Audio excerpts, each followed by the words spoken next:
America और Iran को लेकर स्ट्रेट ऑफ हॉर्मुज जंग का बड़ा केंद्र बना हुआ है। दुनिया की दो बड़ी ताकतें अमेरिका और ईरान, क्योंकि अब तो अमेरिका के साथ ईरान का भी जिक्र किया जा रहा है। ईरान ने कहीं ना कहीं अमेरिका को बहुत हद तक पीछे हटने पर मजबूर किया, तो दुनिया की ताकतें एक बार फिर आमने सामने दिख रही हैं। एक तरफ ईरान की शर्त है कि पहले अमेरिकी नौसेना को इस इलाके से पीछे हटना होगा और तेल व्यापार पर लगी पाबंदियां खत्म करनी होगी। वहीं दूसरी तरफ अमेरिका साफ कह रहा है कि बातचीत तभी होगी जब ईरान अपने परमाणु कार्यक्रम पर ठोस समझौता करे। पाकिस्तान की मध्यस्थता से कुछ कोशिशें जरूरी हुई, लेकिन वो सिरे नहीं चढ़ पाई। लेकिन अभी तक कोई भी प्रस्ताव दोनों पक्षों को एक मेज पर नहीं ला सका है। मेज पर तो लाया गया, लेकिन बात नहीं बन पाई। इसी बीच रूस की एंट्री ने इस पूरे संकट को और जटिल बना दिया है। कुल मिलाकर तस्वीर साफ है कि कूटनीति की बातें जारी हैं, लेकिन असली ताकत का खेल अभी भी समुद्र और मोर्चों पर चल रहा है। होर्मुज पर महासंग्राम, समंदर में आमने सामने महाशक्तियां। ईरान की जिद, अमेरिकी नाकेबंदी हटे तभी खुलेगा होर्मुज। ट्रंप का दो टूक जवाब, एटमी डील के बिना कोई समझौता नहीं। 28 फरवरी से अमेरिका और ईरान में छिड़ी जंग का दी एंड कैसे होगा? अभी तक इस सवाल का जवाब ना तो अमेरिका के पास है, ना ही इस सवाल का जवाब ईरान के पास। जंग के करीब 2 महीने गुजर जाने के बाद अब तक वो डील भी नहीं हुई जिसे एजेंडा बनाकर अमेरिका अपनी दादागिरी ईरान पर झाड़ता रहा है। होर्मुज की लहरों पर अमेरिका और ईरान के बीच की जिद ने वैश्विक अर्थव्यवस्था को मानो बंधक बनाया है। 8 अप्रैल को हुआ अस्थायी युद्ध विराम अब तक कागजों का टुकड़ा भर है। आज हम आपको दिखाएंगे आखिर क्यों अमेरिका और ईरान का शांति प्रस्ताव शांति नहीं बल्कि एक रणनीतिक जाल माना जा रहा है। आखिर क्यों पाकिस्तान की कोशिशें अमेरिका और ईरान में तनाव को कम नहीं कर पाई हैं। आखिर ईरान की रूस में मुलाकात में क्या निकला? किस जिद की वजह से अमेरिका ने ईरान के साथ प्रस्तावों को मानने से इनकार कर दिया है? अमेरिका और ईरान के बीच तनाव लगातार बढ़ा है। सबसे बड़ी वजह है होर्मुज स्ट्रेट, दुनिया का तेल व्यापार का एक बड़ा रास्ता। यही वो इलाका है जहां से वैश्विक तेल सप्लाई होती है। अब यही इलाका टकराव का केंद्र है।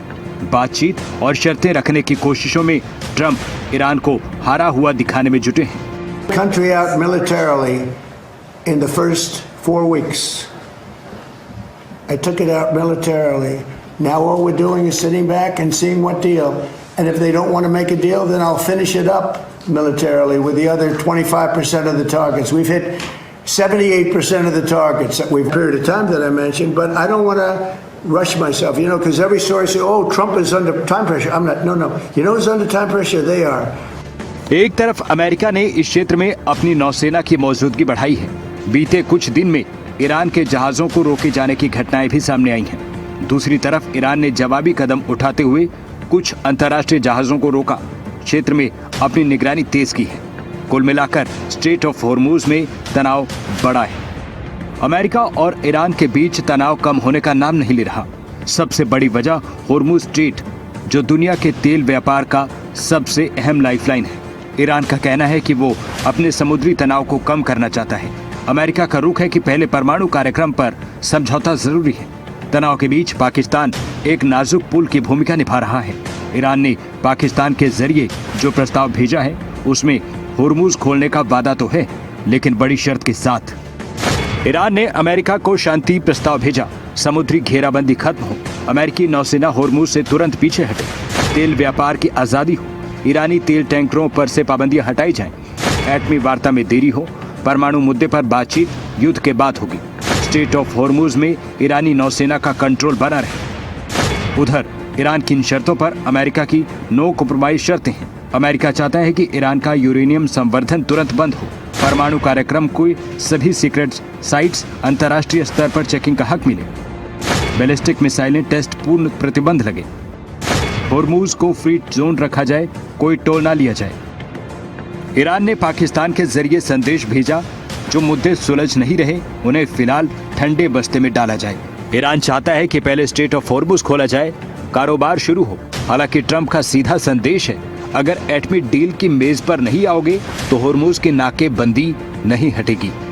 I will reiterate is that the president's red lines with respect to Iran have been made very, very clear, not just to the American public, but also to them as well. America और Iran की शांति की अब तक की कोशिशों में बात करें तो इसमें पहली बड़ी कोशिश पाकिस्तान की मध्यस्थता से अस्थायी युद्ध विराम लागू है। दूसरी कोशिश युद्ध टालने के लिए 48 घंटे में 2 बड़े शांति प्रस्ताव ईरान ने भेजे। तीसरी बड़ी खबर 26 अप्रैल को ईरान का पहला प्रस्ताव जिसे ट्रंप ने नाकाफी बताकर ठुकरा दिया। 27 अप्रैल को ईरान ने परमाणु को बाद में चर्चा के लिए टालने को कहा। और पांचवी बड़ी बात ट्रंप की 2 टूक जिसमें बिना एटमी डील कोई बातचीत नहीं होने की शर्त है। असली कहानी मॉस्को में भी लिखी गई है जहां पुतिन ईरान के साथ खड़े दिखे हैं। ईरानी विदेश मंत्री ने पुतिन से रणनीतिक रिश्तों पर मोहर लगवाई है। रूस ने खुलकर कह दिया है ईरान पर अमेरिका और इजराइल के हमले के नतीजे खतरनाक होंगे। Iran's outreach to Russia has multiple aspects. One big picture aspect is also that Iran wants Russia to keep supporting it at the UN Security Council, because there have been proposals in the UN Security Council which were against Iran and which Russia and also I think China vetoed. So one is that diplomatic cover that Iran wants.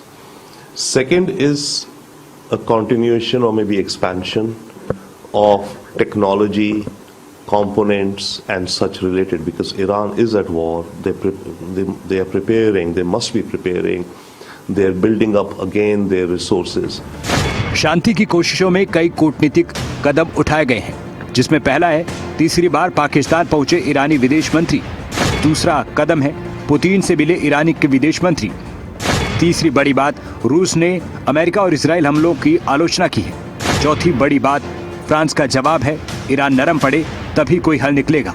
और पांचवा संदेश Germany ने America की रणनीति पर सवाल उठाए हैं।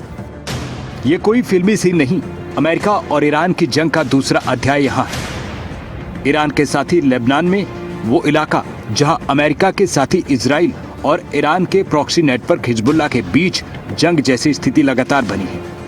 लेबनान के अल तैयबा क्षेत्र में एक रेस्क्यू ऑपरेशन उस वक्त अचानक युद्ध के मैदान में बदल गया जब ड्रोन हमले ने हालात को और खतरनाक बना दिया।